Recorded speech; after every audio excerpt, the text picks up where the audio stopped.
Shalom, saudaraku yang dikasih dalam Tuhan. Hari ini kita akan mendengarkan firman Tuhan dari Injil Yohanes pasal 16 ayat yang ke-16 hingga yang ke-24. Namun penekanan yang akan saya berikan di sini yaitu Injil Yohanes pasal 16 ayat yang ke-23. Sebelum firman Tuhan bersama kita renungkan pada hari ini, kita akan bersatu dalam doa. Mari kita berdoa. Tuhan, pimpinlah kami dengan Roh Kudus-Mu, agar kami boleh mengerti, memahami maksud dan kehendak-Mu melalui kebenaran firman-Mu hari ini. Di dalam nama Tuhan Yesus kami mohon pimpinan-Mu. Amin. Yohanes pasal 16 ayat yang ke-23 yang berbunyi demikian. Dan pada hari itu kamu tidak akan menanyakan apa-apa kepadaku. Aku berkata kepadamu, sesungguhnya segala sesuatu yang kamu minta kepada Bapa akan diberikannya kepadamu dalam namaku. Saudaraku yang dikasihi Tuhan, saat kita merasa sedih, takut, khawatir, cemas, putus asa, bahkan juga bingung, hal itu akan menjadi satu hal yang sulit bagi kita untuk dapat memahami maksud dan kehendak Tuhan dalam hidup kita. Meskipun dalam firman-Nya Tuhan sudah menjelaskan sedemikian rupa bagi kita, tetapi hal itu hanya bisa kita pahami di saat kita merasa diberkati dan bersyukur saja. Seperti saat wabah penyakit coronavirus melanda kehidupan kita, bagi kita yang tidak mengalami, bisa saja kita mengerti bahwa Tuhan punya maksud yang baik dari musibah seperti ini. Tapi bila kita berada di pihak orang yang sakit, bisakah kita mengerti kebaikan Tuhan buat hidup kita? Kita hanya berada dalam kebingungan dan tidak mengerti akan maksud baik itu. Bahkan kita mungkin berpikir bahwa ini hanya adalah hukuman karena dosa kita, atau karena Tuhan sudah tidak sayang lagi pada kita. Saudaraku yang dikasihi Tuhan, seperti itulah kebingungan dan ketidakmengertian yang dialami oleh murid-murid Yesus. Ketika Yesus berkata, "Tinggal sesaat saja dan kamu tidak melihat aku lagi, dan tinggal sesaat saja pula kamu akan melihat aku." Namun Tuhan Yesus tahu apa yang mereka pikirkan, sehingga Ia memberikan penjelasan yang bisa dimengerti oleh murid-murid saat itu, yaitu duka cita yang akan berganti dengan sukacita, di mana murid-murid akan berduka ketika kematian Yesus Kristus, namun akan bersukacita saat kebangkitan itu terjadi. Tuhan Yesus kembali bersama-sama dengan mereka di dalam kehidupan mereka.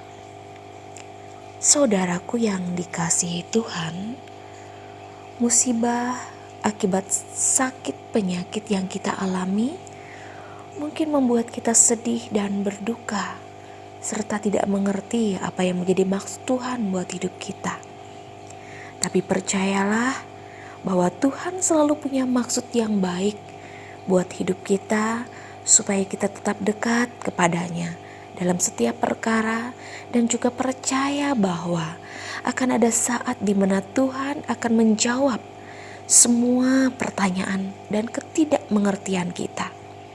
Oleh karena itu, bawalah senantiasa di dalam doa kita kepada Bapa di dalam Yesus Kristus segala perkara yang terjadi dalam hidup kita, yang kita alami.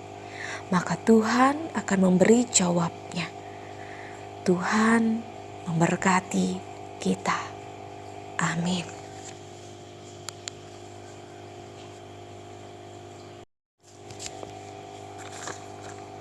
Kita akan bersatu dalam doa. Tuhan, terima kasih atas firman-Mu. Biarlah firman ini boleh menguatkan kami, menghiburkan kami, memampukan kami untuk melakukan yang terbaik, untuk kepujian, hormat bagi kemuliaan nama-Mu. Kami dapat melakukan yang terbaik juga bagi sesama kami yang mengalami musibah saat ini. Tuhan, mampukan kami dan pimpinlah kami senantiasa. Di dalam nama Tuhan Yesus kami berdoa. Amin.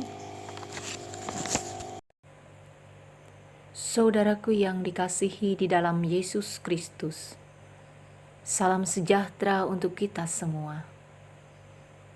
Hari ini, Kamis 21 Mei 2020, nas firman Tuhan yang menjadi dasar yang akan kita renungkan bersama sesuai Almanak Nas Gereja Kalimantan Evangelis, diambil dari Mazmur 47 ayat yang pertama hingga yang ke-10. Sebelum kita membaca kebenaran firman Tuhan, mari kita bersatu di dalam doa. Kami bersyukur dan berterima kasih ya Bapa, karena kebaikan dan kemurahan Tuhan. Kami boleh belajar dari kebenaran firman-Mu. Persiapkan setiap kami untuk menerima kebenaran firman Tuhan, sehingga boleh menjadi dasar dalam rangka kami menjalani dan mengisi hari-hari hidup kami untuk terus percaya dan berpengharapan di dalam Tuhan. Dalam Yesus kami berdoa. Amin. Mazmur 47 ayat yang pertama hingga yang ke-10. Demikian firman Tuhan. Allah Raja seluruh bumi. Untuk pemimpin biduan dari Bani Korah, Mazmur. Hai segala bangsa, bertepuk tanganlah, elu-elukanlah Allah dengan sorak-sorai. Ya Tuhan yang maha tinggi adalah dahsyat, Raja yang besar atas seluruh bumi. Ia menaklukkan bangsa-bangsa ke bawah kuasa kita, suku-suku bangsa ke bawah kaki kita. Ia memilih bagi kita tanah pusaka kita, kebanggaan Yakub yang dikasihinya. Allah telah naik dengan diiringi sorak-sorai. Ya Tuhan itu dengan diiringi bunyi sangkakala. Bermasmurlah bagi Allah, bermasmurlah. Bermasmurlah bagi Raja kita, bermasmurlah. Sebab Allah adalah Raja seluruh bumi. Bermasmurlah dengan nyanyian pengajaran. Allah memerintah sebagai Raja atas bangsa-bangsa. Allah bersemayam di atas tahtanya yang kudus. Para pemuka bangsa-bangsa berkumpul sebagai umat Allah Abraham. Sebab Allah yang empunya perisai-perisai bumi, Ia sangat dimuliakan. Amin. Saudara yang dikasihi Tuhan, pemerintahan Allah yang universal adalah konsep utama dalam kitab Mazmur dan secara khusus ditonjolkan dalam nas kita kali ini. Allah berkuasa atas seluruh bumi. Segala yang terjadi di muka bumi adalah atas seizin Allah. Allah memilih dan menetapkan orang-orang yang dikasihinya. Dan setiap orang hendaknya memuliakan Allah dalam kehidupan yang telah Allah karuniakan. Karena itu, nas ini mengingatkan kita bahwa bencana yang terjadi di seluruh dunia, pandemi COVID-19, terjadi atas seizin Allah. Dan justru melalui peristiwa itu, setiap orang kembali dalam keluarga rumah tangga masing-masing untuk lebih dekat secara pribadi dengan Allah. Setiap rumah ada ibadah mandiri. Walaupun satu bangunan gereja besar tertutup, tetapi gereja-gereja kecil secara rohani telah terbuka, yaitu setiap rumah tangga Kristen memuji dan memuliakan Allah. Saudara yang dikasihi Tuhan, tetap di rumah, terus berdoa, jaga pola hidup sehat. Tuhan memberkati. Amin.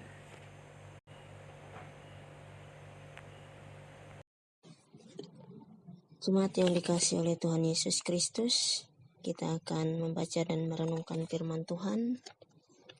Hari ini Jumat 22 Mei 2020.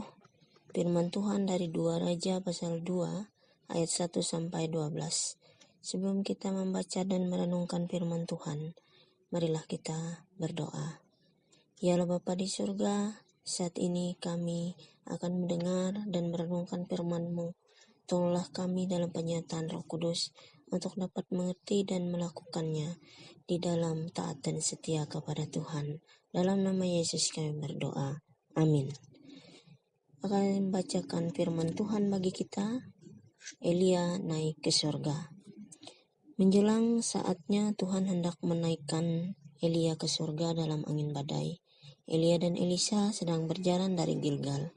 Berkatalah Elia kepada Elisa, "Baiklah, tinggal di sini, sebab Tuhan menyuruh aku ke Betel." Tetapi Elisa menjawab, "Demi Tuhan yang hidup, dan demi hidupmu sendiri, sesungguhnya aku tidak akan meninggalkan engkau." Lalu pergilah mereka ke Betel. Pada waktu itu keluarlah rombongan nabi yang ada di Betel, mendapatkan Elisa, lalu berkatalah mereka kepadanya, "Sudahkah engkau tahu bahwa pada hari ini Tuanmu akan diambil daripadamu oleh Tuhan terangkat ke surga?" Jawabnya, "Aku juga tahu, diamlah." Berkatalah Elia kepadanya, "Hai Elisa, baiklah tinggal di sini, sebab Tuhan menyuruh aku ke Yeriko." Tetapi jawabnya, "Demi Tuhan yang hidup dan demi hidupmu sendiri, sesungguhnya aku tidak akan meninggalkan engkau." Lalu sampailah mereka di Yeriko. Pada waktu itu mendekatlah rombongan nabi yang ada di Yeriko kepada Elisa serta berkata kepadanya, "Sudahkah engkau tahu bahwa pada hari ini Tuanmu akan diambil daripadamu oleh Tuhan terangkat ke surga?" Jawabnya, "Aku tahu, diamlah." Berkatalah Elia kepadanya, "Baiklah tinggal di sini, sebab Tuhan menyuruh aku ke sungai Yordan." Jawabnya, "Demi Tuhan yang hidup dan demi hidupmu sendiri, sesungguhnya aku tidak akan meninggalkan engkau." Lalu berjalanlah keduanya.